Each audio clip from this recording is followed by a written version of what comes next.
Id-deputat Laburista Mary Louise Colero Preca tajt li r-riżultat ta' referendum juri li l-maġġoranza tal-poplu taqbel li tiddaħħal liġi tad-divorzju u tajt li dan irid ikun rispettat mill-Parlament. Tajt ukoll il-referendum juri minoranza sostanzjali li għadha ssostni id-divorzju m'għandux ikun legalizzat u li anki dawn għandhom dritt isemgħu leħinhom.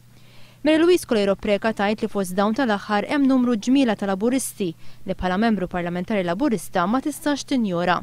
Għaldaqstant qalet li se tkun qiegħda tieħu sehem attiv waqt id-diskussjoni parlamentari fuq l-abbozz ta' liġi li finalment ikun approvat id-divorzju f'pajjiżna u dan billi tressaq il-konsiderazzjoni li tqajmu matul il-kampanja dwar l-effett tad-divorzju fuq is-soċjetà Maltija.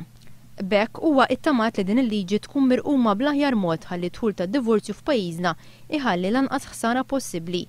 Ita tħajr il-mexxej Laburista Joseph Muscat għax mingħajr ma talbeti u nnomina fuq grupp intern ta' parlamentari kollegi biex jaħdmu ħalli jaslu għal dan il-għan. Qalet li ġela darba hemm assigurazzjoni li l-liġi tad-divorzju se tkun approvata mill-Parlament u għaldaqstant ir-rieda tal-maġġoranza tkun irrispettata li se tkun qiegħda tastieni bil-vot tagħha biex bekk qed tirrispetta lil dak in-numru sostanzjali ta' laburisti u li ma jistgħux jiġu injorati li esprimew ruhom bil-vot tagħhom mod differenti.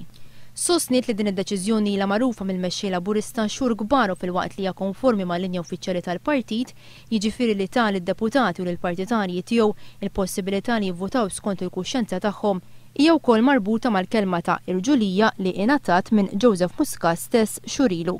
Sadan it-tant qalet Mary Louise Colero Preca fil-Parlament bħalissa tiġi diskussa mozzjoni li resqeti flimkien ma' żewġ kollegi oħra parlamentari bl-approvazzjoni sieħa tal-Grupp Parlamentari Laburista u l-mexxej Joseph Muscat dwar it-tisħiħ tal-familja Maltija. Sostniet li din id-diskussjoni għadha twassal biex mill-kliem li m'hemmx diviżjoni fuq u dwar il-bżonn urġenti li nsaħħu l-familja ngħaddu għal fatti konkreti dwar kif tassew iridu f'pajjiżna jkollna strateġija u politika holistika effettiva b'inizjattivi u policies pubbliċi favur it-tisħiħ tal-familja. Qalet li l-pożizzjoni tagħha ilha magħrufa fil-Partit Laburista u mal-mexxej innifsu u issa hija ddikjarata fl-istqarrija pubblika. Hija qalet li għandhom jifqu l-ispekulazzjoni u l-kliem li ma jagħmilx ġieħ lil min jgħidu. Żgur li mudenju għal ħadd li fuq deċiżjoni ġenwina li ħadet għandha tkun medda mal-affamata u l-familja tagħha tiġi intimidata sostniet Mary Louise Colero Preca. Kliem li fl-aħħar mill-aħħar jimmina l-istess xogħol qed wettaq partikolarment Joseph Muscat biex il-Partit Laburista jkun tassew miftuħ għal kulħadd. Hija qalet li żgur li kull min huwa onest jaf ben tajjeb li tul is-36 sena ta' ħidma fil-partit fejn tat saħħitha u ħajjitha fl-ebda mument qatt ma libset maskri u qatt ġiet tax-xewqa li tqarraq bin-nies. Kien għalhekk li għażlet li titkellem waqt il-kampanja referendarja mhux biex tinfluwenza iżda li xridet tkun onesta man-nies u mhux biex tilaba tal-gallerija sakemm toħroġ uffiċjalment l-għażla tal-poplu Malti.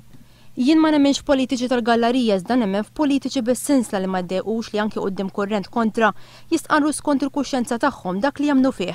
Il-Partit Laburista huwa magħruf għal politiċi bis-sinsla u għalhekk li jiena kburija li emmint għext u ħdimt għalih qalet Colero Preca. Hija saħqet li temmel li minkejja d-diversità ta' fehmiet li ġew espressi matul dawn ix-xhur li għaddew, żgur li jeħtieġ li l-poplu Malti wawċi jerġa' jingħaqad biex ikun f'qagħda aktar b'saħħitha li jiġġieled kontra l-isfidi reali li għandu pajjiżna u li qed jolqtu mill-qrib kuljum.